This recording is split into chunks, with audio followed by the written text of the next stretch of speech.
آپ جتنے بھی احباب ہماری دعوت پر یہاں پر تشریف لائے، ہم آپ کا شکریہ ادا کرتے ہیں، اہلا و سہلا مرحبا، اور آپ کے شکر گزار ہیں کہ آپ اپنے قیمتی وقت میں سے وقت نکال کر یہاں پر تشریف لائے۔ جہاں شکریہ ادا ہو رہا تھا ادارے کے منتظمین کا، معاونین کا،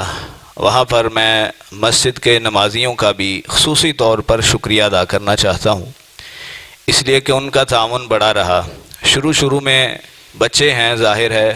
نماز کے دوران آگے پیچھے شرارتوں کے اندر ملوث ہو جاتے ہیں، بچے ہیں اور بے غوری کر جاتے ہیں، غیر سنجیدہ نہیں ہیں، بے غوری ہو جاتی ہے، غیر سنجیدہ نہیں ہے، تو کچھ لوگ اکتاہٹ محسوس کر جاتے تھے اور ان بچوں سے بد مزمی کا جو ہے نا وہ سمجھتے تھے کہ شکار ہو گئے ہیں، لیکن آہستہ آہستہ ہمت پیدا ہو گئی، حوصلہ پیدا کیا انہوں نے، اللہ تعالیٰ نے دلوں کے اندر وسعتیں پیدا کی، اور جب بچے ہفتے والے دن ذرا جلدی چھٹی ہو جاتی ہے، مغرب کی نماز کے وقت جب بچے نہیں ہوتے تو کئی لوگ، اب محبت کا یہ عالم ہے، مجھے پوچھ رہے ہوتے ہیں کہ قاری صاحب مغرب کی نماز بچے کیوں نہیں پڑھ کے جاتے، ان کو یہاں پڑھا کر پھر بھیجا کریں تاکہ ہماری مسجد کی رونق برقرار رہے۔ ان بچوں سے، قرآن کے حلقات سے رونق ہے، ان سے وابستگی انسان کے دین اور دنیا کی بہتری ہے، تو مسجد کے نمازیوں کا میں پھر دوبارہ سے بے حد خصوصی طریقے کے ساتھ مشکور ہوں۔ اللہ تعالیٰ آپ کو جزائے خیر عطا فرمائے، آپ نے ان کی حوصلہ افزائی فرمائی۔ ہر طرح سے ہم دیکھتے ہیں کہ مختلف لوگ مختلف طرح سے اپنی جو ترجیح ہے، اپنا جو رجحان ہے قرآن کے ساتھ، اس مدرسے کے ساتھ ان کی جو محبت ہے اس کا اظہار کرتے رہتے ہیں، پوچھنے کے ساتھ، مختلف غلطیوں کی نشاندہی کے ساتھ۔ آپ بڑے ہیں، آپ کا تجربہ ہمارے کام آئے گا، کوئی بھی بات آپ کو بہتری کے لیے محسوس ہو تو ہم سے کیا کریں، جھجکا نہ کریں۔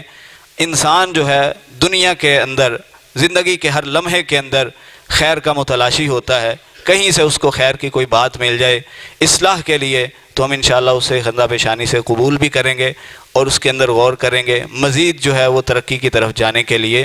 آپ کے مشکور ہیں۔ اللہ تعالیٰ آپ کو جزائے خیر عطا فرمائے۔ اور اب اس مجلس کا جو آخری حصہ ہے وہ شروع ہو رہا ہے، اور اس میں بند و نصائح ہیں، خطاب ہے استاد المکرم شیخ الحدیث و تفسیر ولی کامل جناب بقیت السلف حافظ مسعود عالم صاحب حافظہ اللہ تعالی۔ میں ملتمس ہوں کہ ہمیں قیمتی نصیحتوں سے نوازیں فضیلت الشیخ حافظ مسعود عالم صاحب حافظہ اللہ۔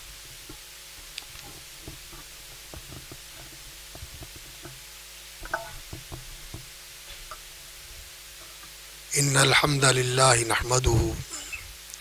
نحمده ونستعینه ونستغفره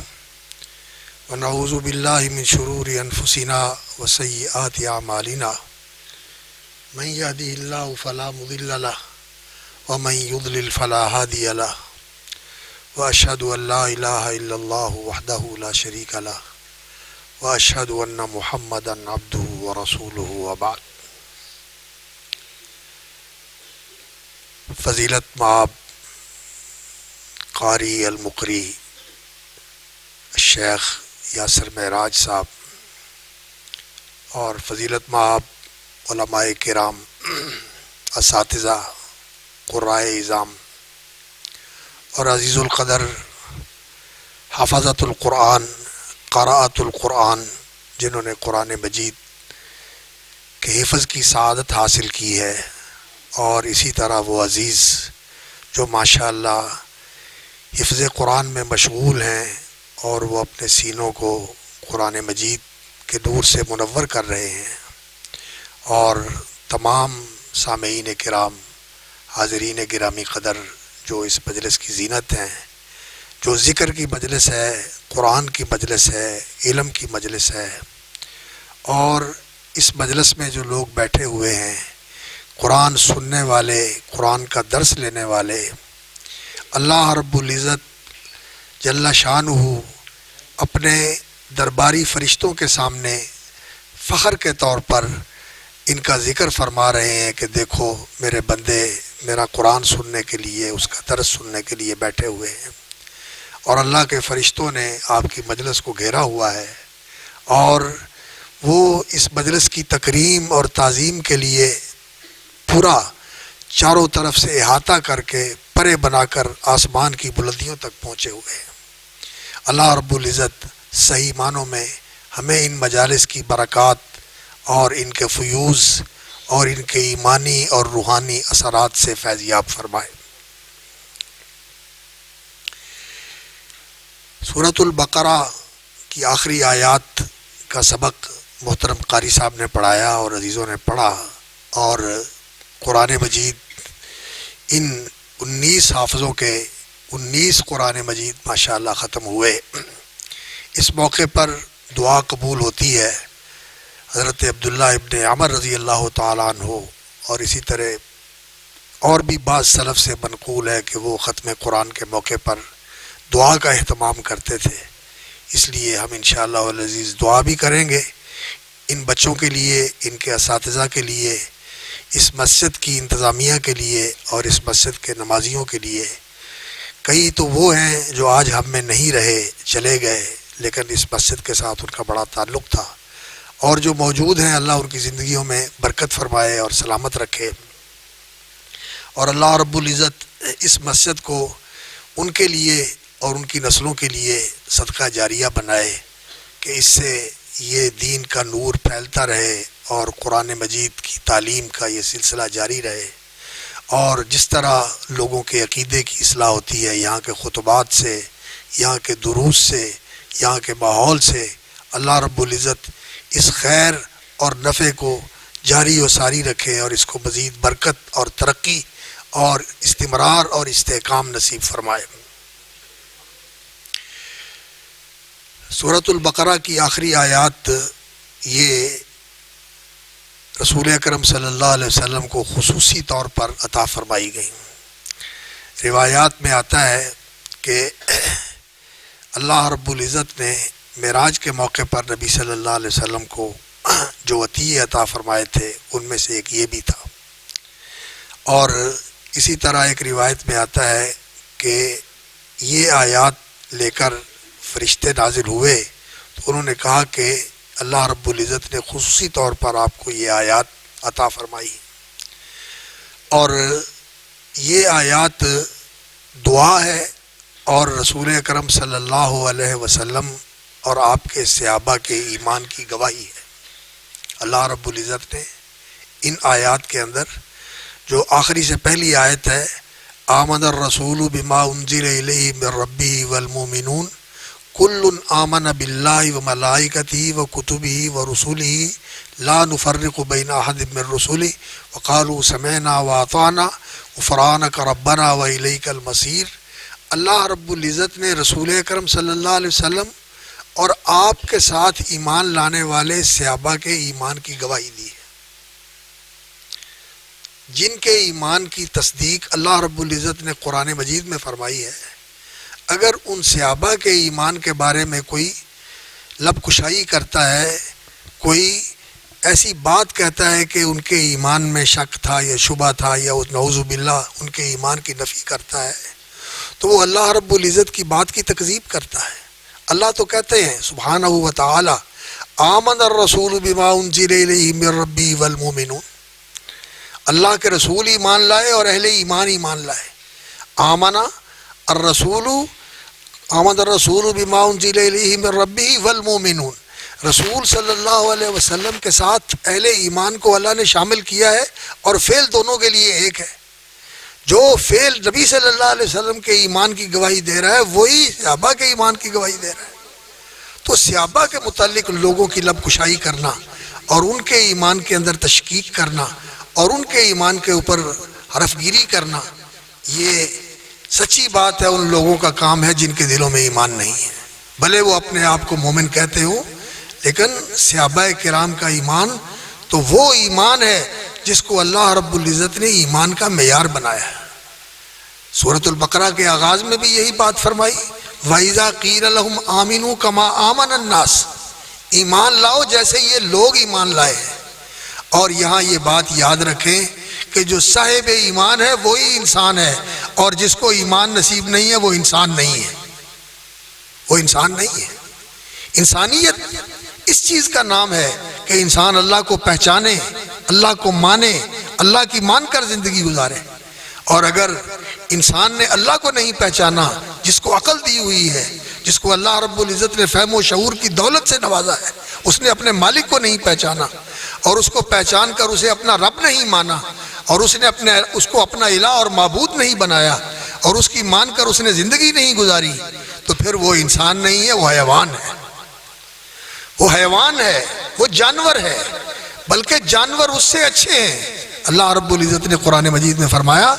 وَلَقَدْ ذَرَأْنَا لِجَهَنَّمَ كَثِيرًا مِّنَ الْجِنِّ وَالْإِنسِ لَهُمْ قُلُوبٌ لَّا يَفْقَهُونَ بِهَا وَلَهُمْ أَعْيُنٌ لَّا يُبْصِرُونَ بِهَا وَلَهُمْ آذَانٌ لَّا يَسْمَعُونَ بِهَا أُولَٰئِكَ كَالْأَنْعَامِ بَلْ هُمْ أَضَلُّ أُولَٰئِكَ هُمُ الْغَافِلُونَ۔ یہ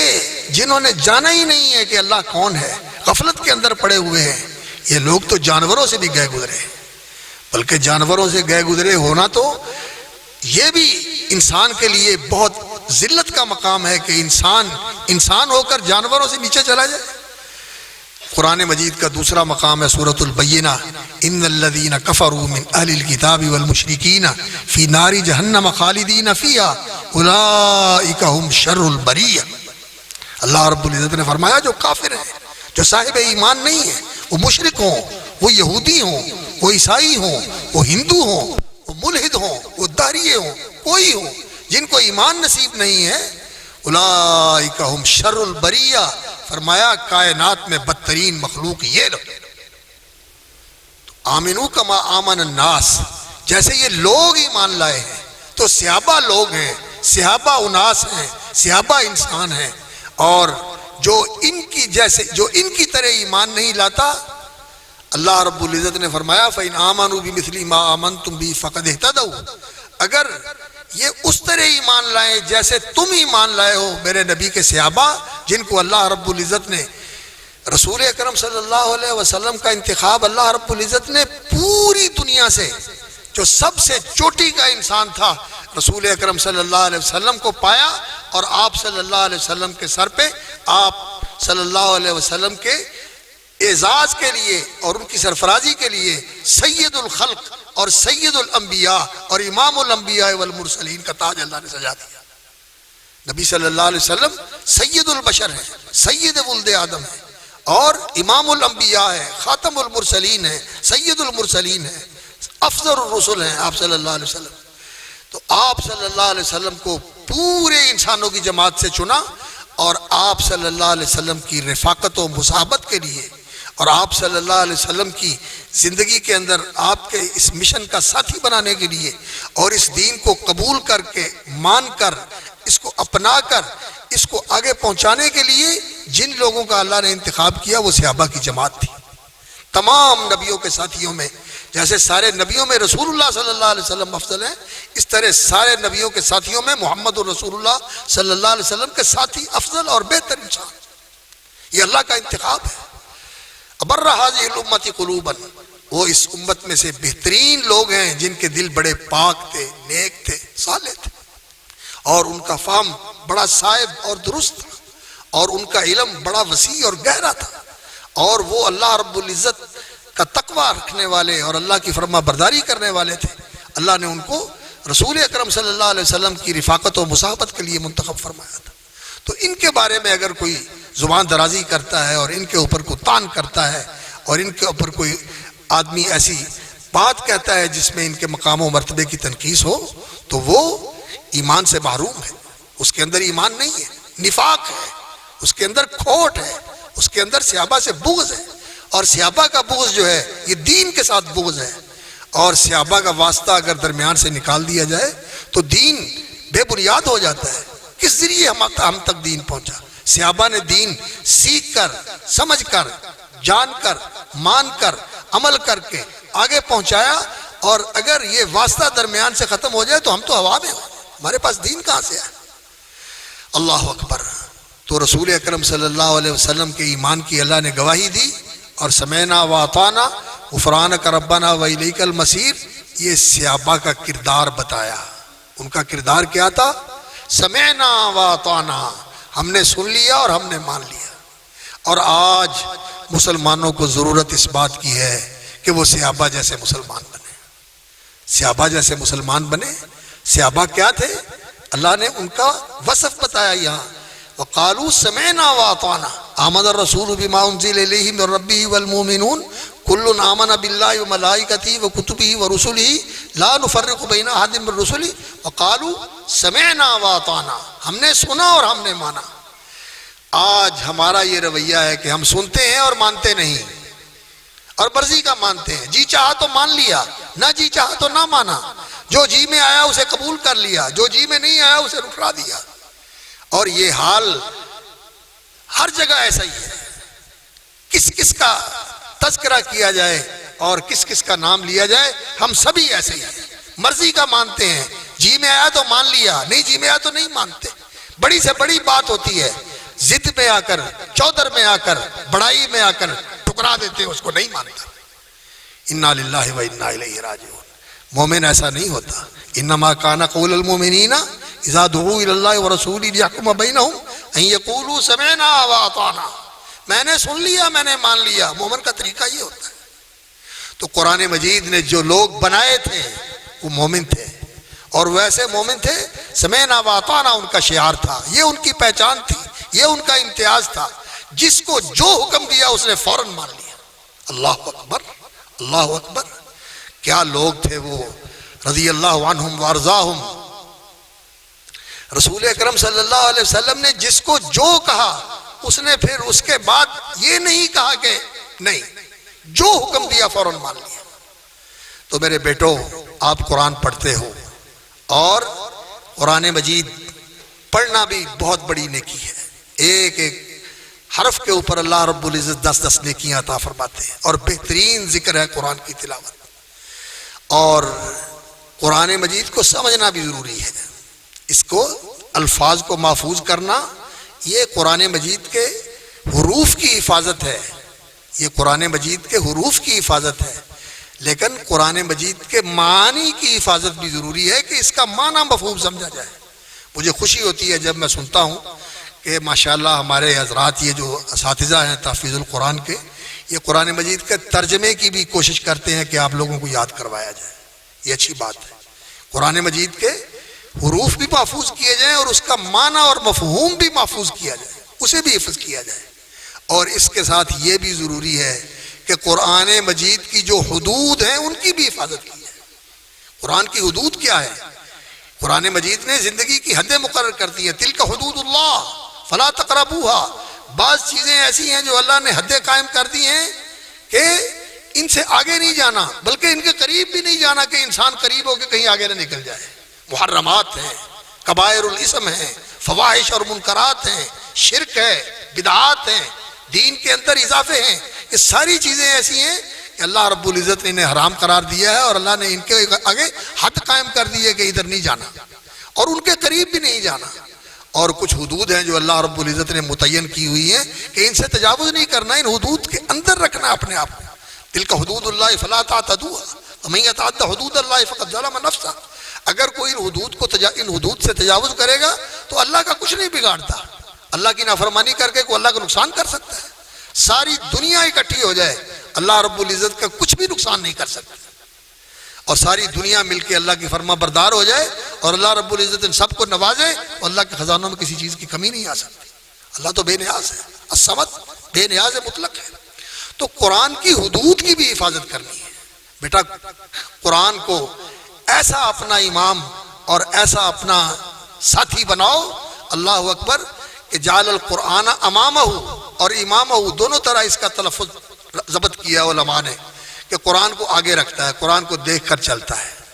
قرآن کو آگے رکھ کے قرآن کو دیکھ کر چلتا ہے، اور امامہ قرآن کو اپنا رہنما اور پیشوا بناتا ہے، قرآن کے مطابق زندگی گزارتا ہے۔ تو قرآن قادہ الی الجنہ، اس کا ہاتھ پکڑ کے جنت میں لے جائے گا، قرآن اس کا ہاتھ پکڑ کے جنت میں لے جائے گا۔ امن جعلہ وراء ظہری، اور جس نے قرآن پڑھا پیچھے پھینک دیا، قرآن پڑھا دیکھا ہی نہیں قرآن کیا کہتا ہے، پسے پش ڈالا ہوا ہے، پیٹھ پیچھے پھینکا ہوا ہے قرآن مجید کو، دیکھتا ہی نہیں قرآن کو، قرآن کو مانتا ہی نہیں ہے، قرآن کی بات سنتا ہی نہیں ہے، تو ساقہ الی النار، قرآن اسے ہانک کے جہنم کی طرف لے جائے۔ قرآن مجید کے مطابق عمل کرنا ہے، اور جہاں ان کے ضبط اور حفظ پر توجہ دی جاتی ہے، اسی طرح ان کے کردار اور ان کے اخلاق اور ان کی سیرت اور ان کے عقیدے پر بھی توجہ دینی چاہیے۔ ان کا عقیدہ صحیح ہو جائے، قرآن والا عقیدہ بن جائے، سچی توحید والا عقیدہ، قرآن والا اخلاق بن جائے، جو خلق القرآن ہے، جو رسول اکرم صلی اللہ علیہ وسلم کا خلق تھا۔ کان خلقہ القرآن، رسول اکرم صلی اللہ علیہ وسلم کا خلق قرآن تھا۔ قرآن والا اخلاق بن جائے اور قرآن والا ایمان بن جائے، قرآن والی زندگی بن جائے، اللہ اکبر، تو پھر انشاءاللہ العزیز سراسر خیر ہی خیر ہے۔ تو ہمارا اس بات پر بھی بہت ترکیز اور اہتمام ہونا چاہیے کہ ہم ان کی سیرت اور کردار کی بھی تعمیر کریں۔ اور اس کے ساتھ اور بھی میں ایک چیز کی طرف آپ کو توجہ دلاتا ہوں کہ بیٹا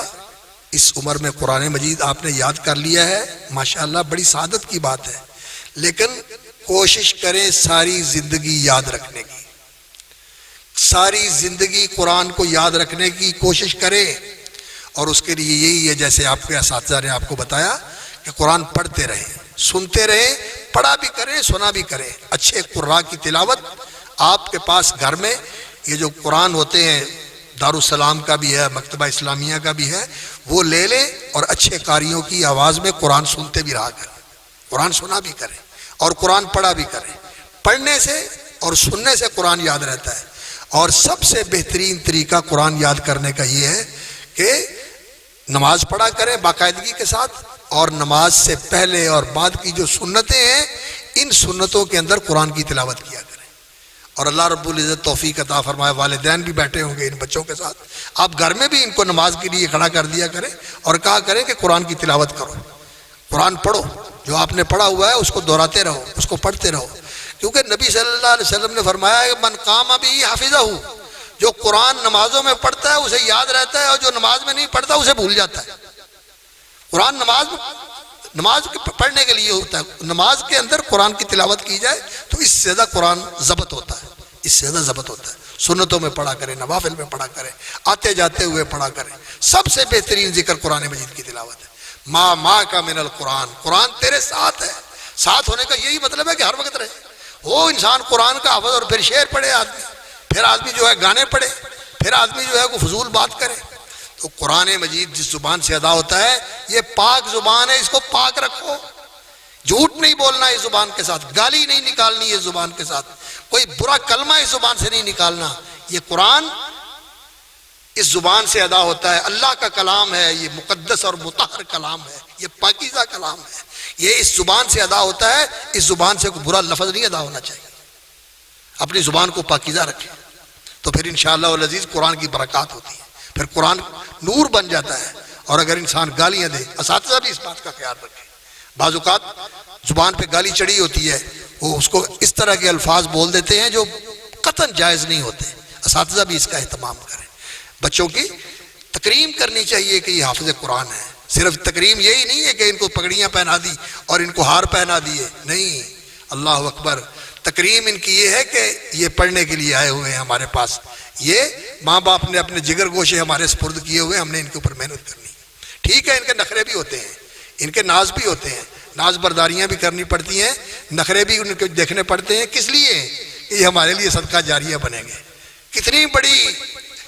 کتنی بڑی کمائی ہے اور کتنی بڑی دولت سمیٹتا ہے وہ استاذ جس نے اتنے بچوں کو قرآن پڑھا دیا اور ان کی ساری نیکیوں میں وہ حصے دار بن گیا۔ کوئی اچیومنٹ ہے اس طرح کی؟ اتنی بڑی سرمایہ کاری، ان کو پڑھا دیا اور ان کی نیکیوں میں حصے دار بن گیا۔ اور جیسے ماشاءاللہ قاری صاحب کے ہزاروں شاگرد ہوں گے، اور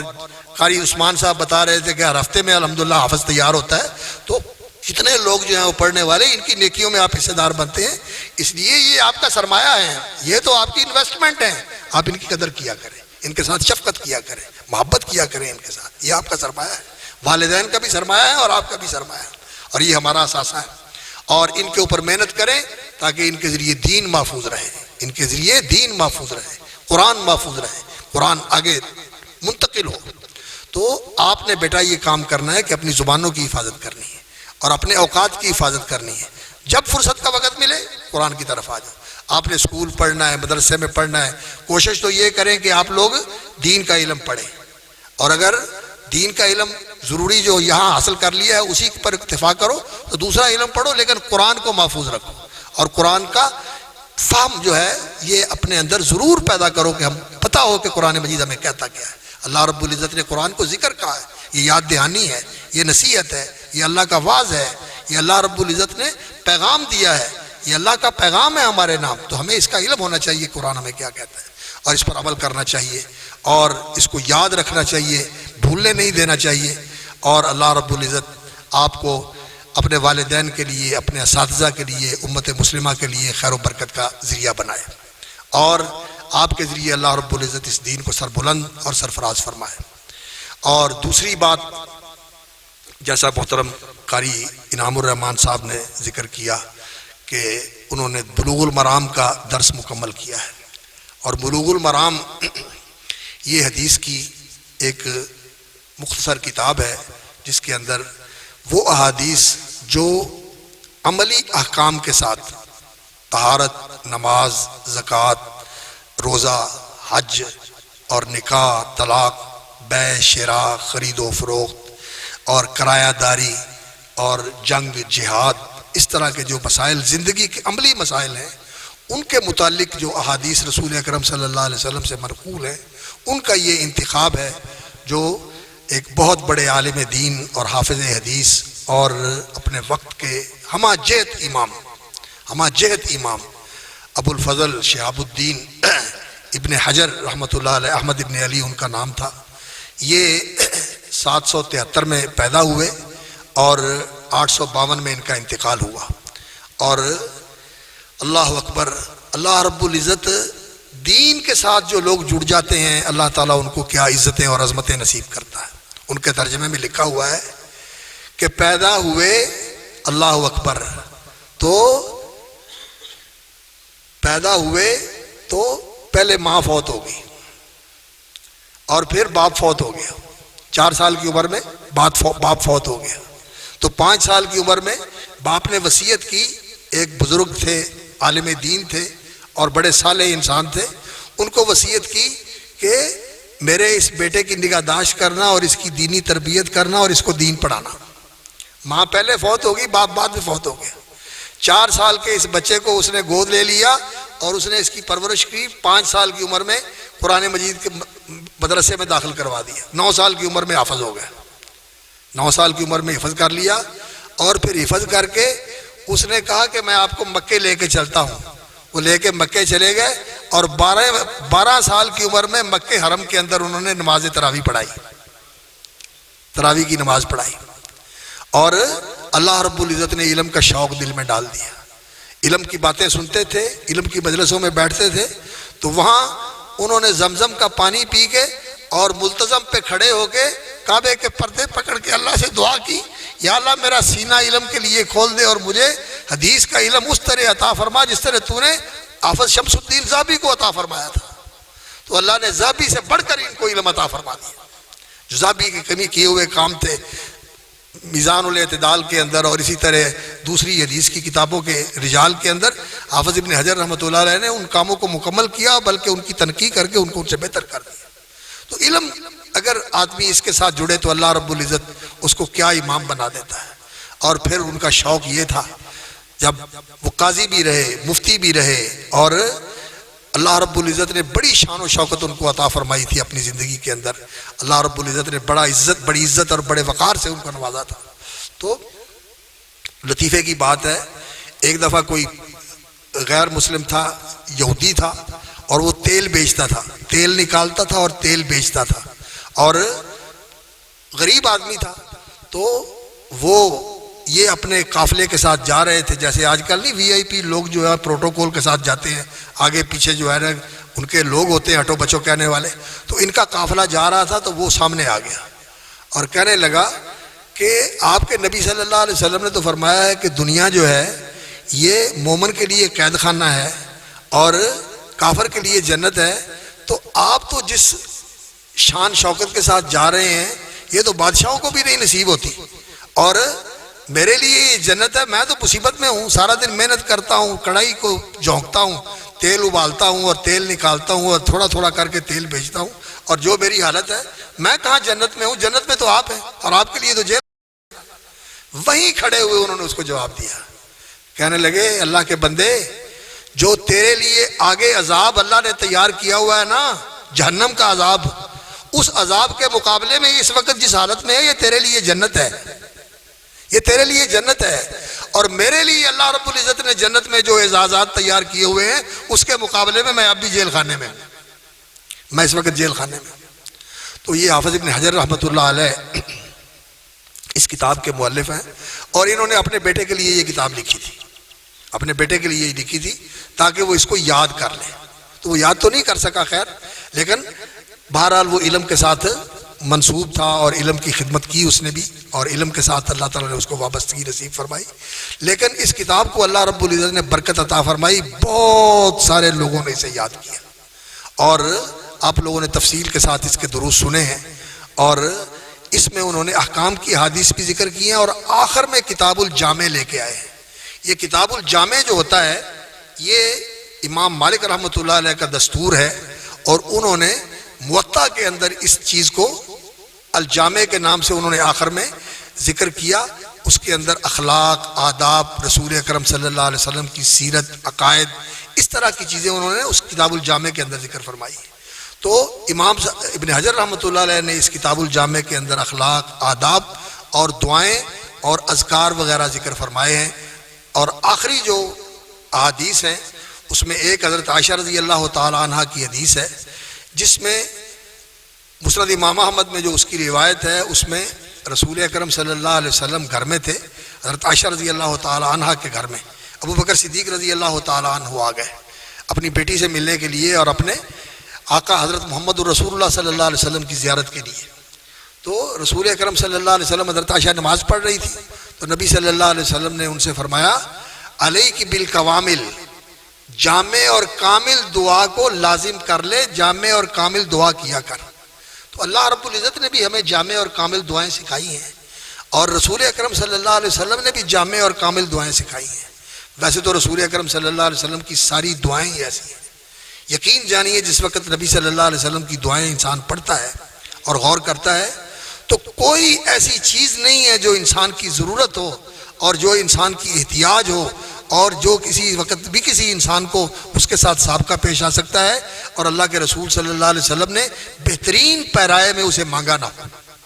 اور کوئی ایسی چیز جو انسان کے لیے نقصان دہ ہو سکتی ہے، ضرر رساں ہو سکتی ہے، اللہ کے رسول صلی اللہ علیہ وسلم نے اس سے پناہ مانگی ہے۔ نبی صلی اللہ علیہ وسلم کی دعائیں یاد کرنی چاہیے،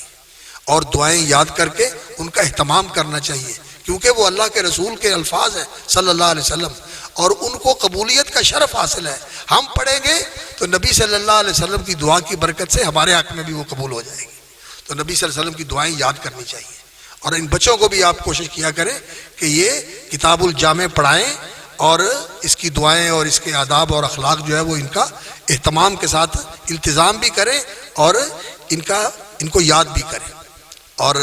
یہ ہمارے مدارس کے اندر الحمدللہ اس کا اہتمام کیا جاتا ہے، تو ان بچوں کے اوپر خاص طور پر اس کا اہتمام کرنا چاہیے۔ تو ان کو جو دعا نبی صلی اللہ علیہ وسلم نے سکھائی اور فرمایا کہ علیک بالقوامل، یہ کامل دعا جو ہے یہ پڑھا کرو، اور اللہ نے بھی قرآن مجید میں ایک کامل دعا اتاری ہے، اور وہ کون سی ہے؟ ربنا آتنا فی الدنیا حسنہ وفی الآخرۃ حسنہ وقنا عذاب النار۔ اے اللہ فی الدنیا حسنہ، دنیا کی بھی اچھائی اور بلائی دے دے، اور آخرت کی بھی اچھائی اور بلائی دے دے۔ اور دنیا کی اچھائی اور بلائی کا سب سے بڑا مصداق کیا ہے؟ اللہ اکبر۔ ایک صحابی کہتے ہیں آتینا فی الدنیا حسنہ کا معنی یہ ہے کہ یا اللہ دین کا علم اور دین کا عمل دے دے۔ یہ دنیا کی سب سے بڑی اچھائی ہے کہ اللہ دین کا علم دے دے اور دین پر عمل نصیب فرما دے، یہ دنیا کی اچھائی ہے۔ اور اس اچھائی کے ساتھ انسان کو ساری اچھائیاں مل جاتی ہیں، ساری بلائیاں مل جاتی ہیں، سب کچھ اللہ تعالیٰ اس کی برکت سے عطا فرما دیتے ہیں۔ اور اگر دین کا علم بھی نہیں ہے اور دین پر عمل بھی نہیں ہے تو پھر ساری دنیا اس کے پاس ہو، اس جیسا خسارات پانے والا اور اس جیسا گھاٹا اٹھانے والا کوئی بھی نہیں۔ محروم اور بد نصیب ہے وہ انسان جس کے پاس نہ دین کا علم ہے نہ دین کا عمل ہے۔ بے شک ساری دنیا اس کے قدموں میں ہو اور ساری دنیا کے خزانوں کی کنجیاں اس کے پاس ہو، اور کتنا بڑا ملینز بلینز ٹریلینز کا مالک ہو وہ، اور دنیا کے اندر پتہ نہیں اس کا بے شک پہلا نمبر ہو پیسے کے حساب سے، اور لیکن اگر دین اس کے پاس نہیں ہے تو اس کے پاس کچھ بھی نہیں ہے۔ تو یہ قرآن کی جامع دعا ہے، ربنا آتنا فی الدنیا حسنہ وفی الآخرۃ حسنہ وقنا عذاب النار۔ نبی صلی اللہ علیہ وسلم یہ دعا کرتے تھے، یہ اپنی دعاؤں میں اس کو شامل کرتے تھے۔ اور جو حضرت عائشہ صدیقہ رضی اللہ تعالیٰ عنہ والی دعا ہے، اللہم انی اسألک من الخیر کلہ عاجلہ وآجلہ ما علمنا منہ وما لم نعلم یا ما علمت منہ وما لم اعلم، اللہم انی اسألک من الخیر ما سألک عبدک ونبیک محمد صلی اللہ علیہ وسلم واعوذ بک من شر ما عاذ منہ بک عبدک ونبیک محمد صلی اللہ علیہ وسلم، اللہم اجعل کل قضاء قضیتہ لی خیرا واجعل عاقبتہ لی رشدا۔ اے اللہ ہر وہ خیر مانگتا ہوں، یا اللہ جو جلدی ملنے والا ہے یا بدیر ملنے والا ہے، مجھے جلدی ملنے والی بھی خیر عطا فرما اور دیر سے ملنے والی بھی خیر عطا فرما، یعنی دنیا کی بھی اور آخرت کی بھی، اور ہر شر سے مجھے پناہ دے دے۔ اور یا اللہ جو خیر نبی صلی اللہ علیہ وسلم نے مانگی میں بھی وہ مانگتا ہوں یا مانگتی ہوں،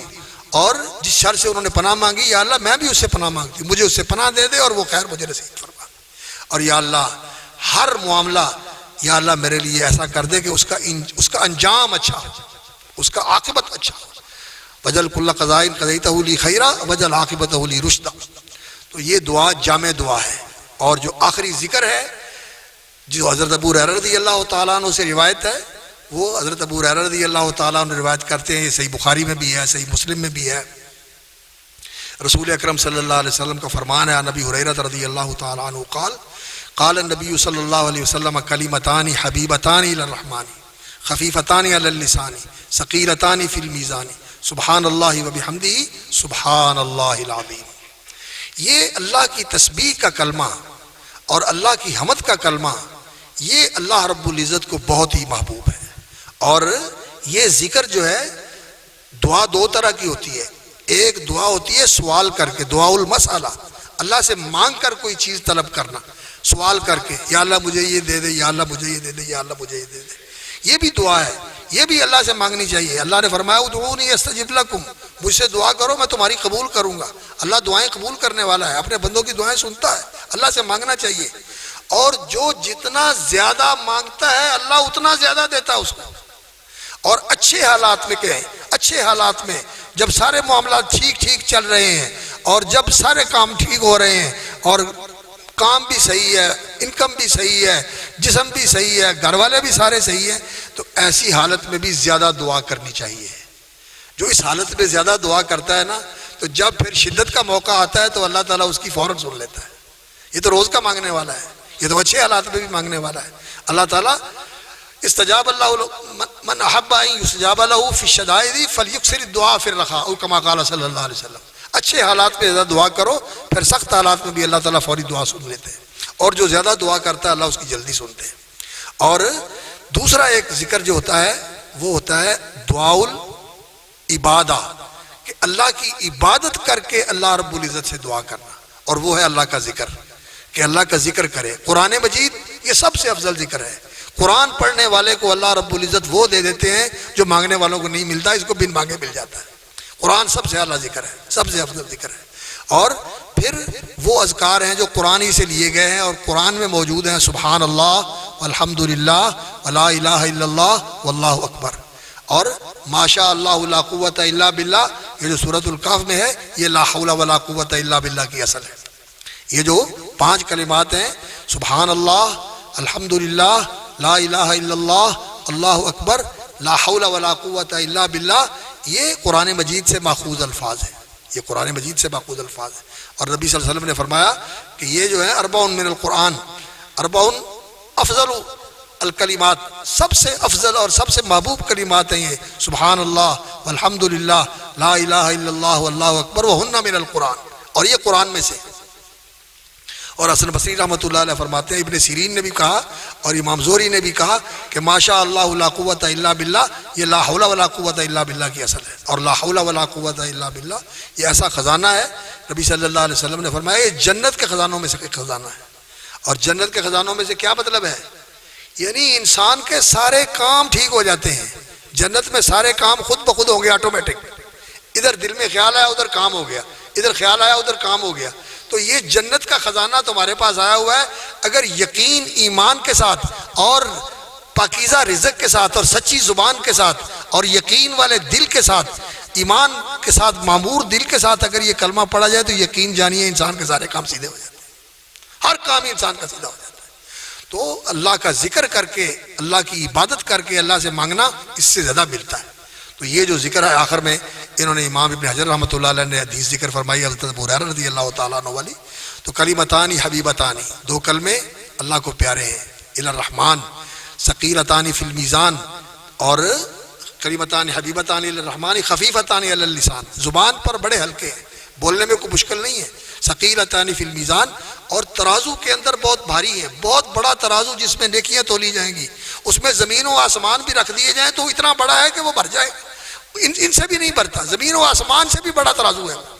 لیکن وہ بندوں کی نیکیوں کے ساتھ بھر جائے گا، اتنی نیکیاں کرنے والے لوگ ہیں۔ یہ جو ہمارے حفاظ ہیں ماشاءاللہ، اللہ ہی جانتا ہے کہ ان کی نیکیوں کی تعداد کتنی ہے، جو ساری عمر قرآن پڑھتے رہتے ہیں، ساری عمر قرآن پڑھاتے رہتے ہیں۔ اللہ اکبر، کہاں جاتا ہے نیکیوں کا شمار، گنتیاں ختم ہو جاتی ہیں اور نیکیاں ختم نہیں ہوتی۔ تو یہ ترازو بہت بڑا ہے، اس ترازو کے اندر یہ بڑے باریک کلمات ہوں گے، سبحان اللہ و بحمدہ، سبحان اللہ العظیم، سبحان اللہ و بحمدہ، اللہ پاک ہے، ہر عیب سے پاک ہے،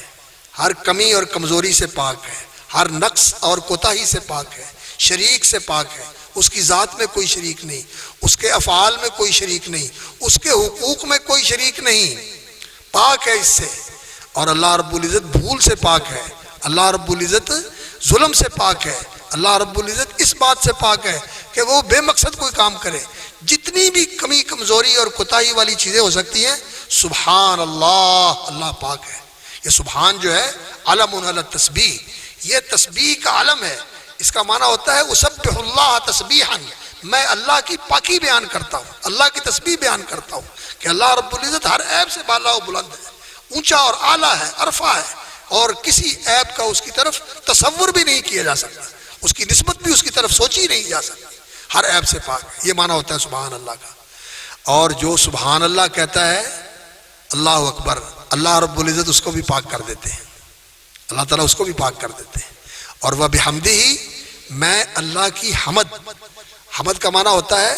اللہ رب العزت کی خوبیاں اور محاسن بیان کرنا، اس کی تعظیم کے ساتھ اور محبت کے ساتھ، محبت اور تعظیم کے ساتھ اس کے کمالات، اس کی خوبیاں اور اس کی عظمتیں اور اس کی بڑائیاں بیان کرنا، اور ساتھ دل میں محبت بھی ہو اور اللہ رب العزت کی تعظیم بھی انسان اس کے دل میں بھری ہوئی ہو، وہ اللہ کو بڑا سمجھتا ہے، بڑا جانتا ہے کہ وہ بڑا ہے۔ المتکبر، اللہ اکبر، کبر تکبیرا وربک فکبر، اللہ سب سے بڑا ہے۔ تو اللہ کی بڑائی کے ساتھ، اللہ کی عظمت کے ساتھ اللہ کی تسبیح کرنا اور اس کی حمد کرنا، تو تسبیح کرنے سے انسان کو اللہ گناہوں سے پاک کر دیتا ہے، اور اللہ کی حمد کرنے سے افضل الدعاء الحمدللہ، نبی صلی اللہ علیہ وسلم نے فرمایا الحمدللہ یہ سب سے بہترین دعا ہے، سب سے بہترین دعا ہے کہ انسان اللہ کی نعمتوں کا شکر کرتا ہے، اور شکر کرنے سے نعمتیں جو ملی ہوئی ہیں وہ قائم رہتی ہیں، اور اللہ تعالیٰ اور بھی نعمتیں عطا فرماتے ہیں، اور بھی نعمتیں عطا فرماتے ہیں، نعمتوں میں اضافہ بھی ہوتا ہے اور نعمتیں قائم بھی رہتی ہیں۔ تو سبحان اللہ و بحمدہ یہ ایسے ہی ہے جیسے ہم نے کہہ دیا سبحان اللہ والحمدللہ، اور یہ دونوں کلمے جو ہیں نبی صلی اللہ علیہ وسلم کا فرمان ہے، صحیح مسلم کی حدیث ہے، الحمدللہ تملأ میزان، الحمدللہ جو ہے یہ ترازو کو بھر دیتی ہے، وہ سبحان اللہ والحمدللہ تملأان ما بین السماء والارض، اور سبحان اللہ والحمدللہ یہ اتنا عظیم عمل ہے کہ اس کے ثواب اور اس کے اجر کے ساتھ یہ زمین و آسمان کی فضا بھر جاتی ہے۔ میرے بھائیو، ہماری آنکھیں اندھی آنکھیں ہیں، ہم دیکھتے نہیں ہیں، اور ہمارے کان بہرے ہیں، ہم یہ باتیں سنتے نہیں ہیں، اور ہمارے دل کٹھور ہیں کہ ہمیں یقین نہیں آتا ان باتوں کے اوپر، وگرنہ یہ اتنی بڑی دولت ہے۔ رسول اکرم صلی اللہ علیہ وسلم نے فرمایا لان اقول سبحان اللہ والحمدللہ احب الی مما طلعت علیہ الشمس، میں سبحان اللہ اور الحمدللہ کہہ لوں یہ مجھے زیادہ پیارا ہے ہر اس چیز سے جس پر سورج کی روشنی پڑتی ہے، وہ سورج کی کرنیں پڑتی ہیں، جس پر سورج کی کرنیں پڑتی ہیں، یہ فیصل آباد کیا، یہ پنجاب کیا، یہ پاکستان کیا، یہ بر صغیر کیا، یہ پوری دنیا کیا، جس کے اوپر سورج کی روشنی پڑتی ہے وہ سارا ایک طرف، اور سبحان اللہ والحمدللہ کہہ لینا ایک طرف، لیکن میری اور آپ کی نگاہ میں اس کی قیمت نہیں، اس کی قیمت ہے زمین کا ایک ٹپا مل جائے، زمین کا ایک مرلہ مل جائے، ایک فٹ مل جائے کسی جگہ پر، وہ مجھے زیادہ عزیز ہے، اس کے لیے میں سب کچھ کرنے کو تیار ہوں، لیکن سبحان اللہ والحمدللہ کہنے کی مجھے توفیق نہیں ہوتی۔ کیا چیز ہے؟ یقین کی کمزوری ہے، ایمان کی کمی ہے۔ اللہ ہمیں ایمان اور یقین نصیب فرمائے اور ان چیزوں کی قدر کرنے کی توفیق عطا فرمائے۔ بیٹا آپ بھی قرآن کی قدر کریں۔ قرآن مجید یہ وہ دولت ہے، اللہ رب العزت نے فرمایا وَلَقَدْ آتَيْنَاكَ سَبْعًا مِّنَ الْمَثَانِي وَالْقُرْآنِ الْعَظِيمِ، آپ کو اللہ رب العزت نے یہ سبع من المثانی، یہ سبع مثانی قرآن کی آیات سورۃ الفاتحہ کی یا قرآن کے وہ مجموعے جو صورتوں کے 7 مجموعے ہیں، 7 منزلیں ہیں، تعداد کے لحاظ سے بھی، معانی اور مفاہیم اور مطالب کے لحاظ سے بھی 7 مجموعے ہیں قرآن کے۔ یہ 7 مثانی جو اللہ نے آپ کو قرآن کے دیے ہیں، اللہ اکبر، یعنی قرآن عظیم جو اللہ نے آپ کو دیا ہے یہ بہت بڑی دولت ہے۔ سارے جہان کی دولتیں اس کے سامنے ہیچ ہیں، کوئی حیثیت نہیں ہے ان کی۔ لا تمدن عینیک الی ما متعنا بہ ازواجا منہم، جو دنیا کے لوگوں کو قسم قسم کے مال اور منال اور قسم قسم کی آسائشیں اور راحتیں اور قسم قسم کی چیزیں اللہ نے دے رکھی ہیں، آپ ان کی طرف نگاہ اٹھا کے بھی نہ دیکھیں۔ یعنی ہماری زبان میں کہا جائے تو آپ تھوک دیں ان ساری چیزوں کے اوپر، کوئی حیثیت نہیں ہے ان کی قرآن کے مقابلے میں۔ قرآن سب سے بڑی دولت ہے، اس کی قدر کیجیے، اس کی قدر کیجیے، سینوں میں محفوظ رکھیں، عمل میں بھی محفوظ رکھیں اور ذکر کا اہتمام کریں۔ قرآن بڑا بہترین ذکر ہے، اسی طرح تسبیحات کا اور حمد کا اہتمام کریں، نماز کی پابندی کریں، اپنی زبان کو پاک رکھیں، اپنی سیرت اور کردار کو پاکیزہ رکھیں۔ اللہ رب العزت ہمارے اس ادارے کو، القرآن انسٹیٹیوٹ کو، اور جو اس کی نگرانی کر رہے ہیں ہمارے عزیز مکرم میاں فاروق صاحب اور ہمارے عزیز حافظ خالد صاحب اور ان کے رفقا ہمارے عزیز کاشف صاحب اور اسی طرح دیگر حضرات جو ہیں، یوسف برادران اور اسی طرح دیگر حضرات جو یہاں موجود ہیں، ہمارے بزرگوں میں حاجی محمد شفیع صاحب، اللہ ان کی زندگی میں برکت فرمائے، اور اسی طرح ہمارے یہاں سامنے ہوتے تھے قاری صاحب، اپنے میاں فاروق صاحب کے چچا، اللہ تعالیٰ نور اللہ مرقدہ اسکنہ فسیح جنتی، جن لوگوں نے اس کی بنیاد رکھی اور اس کی تاسیس کے اندر وہ لوگ شامل تھے۔ اسی طرح ان یوسف برادران کے جو بزرگ تھے حاجی نذیر صاحب اور اسی طرح دیگر حضرات، اللہ اکبر، مجھے نہیں بھولتے وہ بابا فیروز دین جو ادھر سے آیا کرتے تھے اس مسجد میں، وہ ہر مہینے کبھی 10 روپے، کبھی 5 روپے، کبھی 100 روپے، کبھی 50 روپے دیتے تھے۔ اللہ اکبر، کئی لوگ بیچارے چلے گئے، دور دور سے آیا کرتے تھے یہاں نماز پڑھنے کے لیے۔ اللہ تعالیٰ ان سب کو جنت میں اعلیٰ مقام عطا فرمائے۔ یہ ان کا لگایا ہوا گلشن ہے، یہ ان کا لگایا ہوا باغیچہ ہے، اللہ تعالیٰ اسے ہمیشہ شاداب رکھے، آباد رکھے، ثمربار رکھے، اور اس کی برگ و باغ اور اس کی باغ و بہار اسی طرح ہمیشہ قائم دائم رہے۔ اور اللہ رب العزت جو لوگ آج موجود ہیں ان کی زندگیوں میں برکت فرمائے، صحت و عافیت کے ساتھ، ایمان کی سلامتی کے ساتھ، نیکی کی توفیق کے ساتھ۔ جو چلے گئے اللہ تعالیٰ ان کو اپنے جوار رحمت میں جگہ دے اور جنت الفردوس میں ان کا درجہ اونچا کرے۔ ہمارے ماں باپ کی بخشش فرمائے، ہمارے اساتذہ کی بخشش فرمائے، ہمارے بہن بھائی عزیز دوست ساتھی جو چلے گئے اللہ تعالیٰ ان کی بخشش فرمائے۔ تو ابھی کوئی اور پروگرام ہے، یہ بس دعا کرنی ہے، دعا کر دیں۔ قرآن مجید ماشاءاللہ 19 قرآن ختم ہوئے ہیں، قاری صاحب نے ماشاءاللہ آخری سبق پڑھا کر قرآن ختم کروایا ہے ان بچوں کا۔ قاری صاحب کہتے ہیں کہ والدہ ماجدہ انشاءاللہ وہ جنتی خاتون ہوگی، ماشاءاللہ اس کے بیٹے اور بیٹیاں قرآن کے حافظ ہیں اور قرآن کے خادم ہیں۔ اللہ تعالیٰ ان کے میاں بھی اسی طرح دین کے خادم ہیں، اللہ تعالیٰ ان کی زندگی میں برکت فرمائے اور اس خاتون کو اللہ رب العزت جنت میں اعلیٰ مقام عطا فرمائے۔ ہم سب کے والدین جو دنیا سے چلے گئے اللہ ان کی بخشش فرمائے، اور جو موجود ہیں اللہ ان کی خدمت کرنے کی ہمیں سعادت نصیب فرمائے اور ان کو عافیت کے ساتھ زندگی میں برکت عطا فرمائے۔ اللہم لک الحمد کلہ ولک الشکر کلہ۔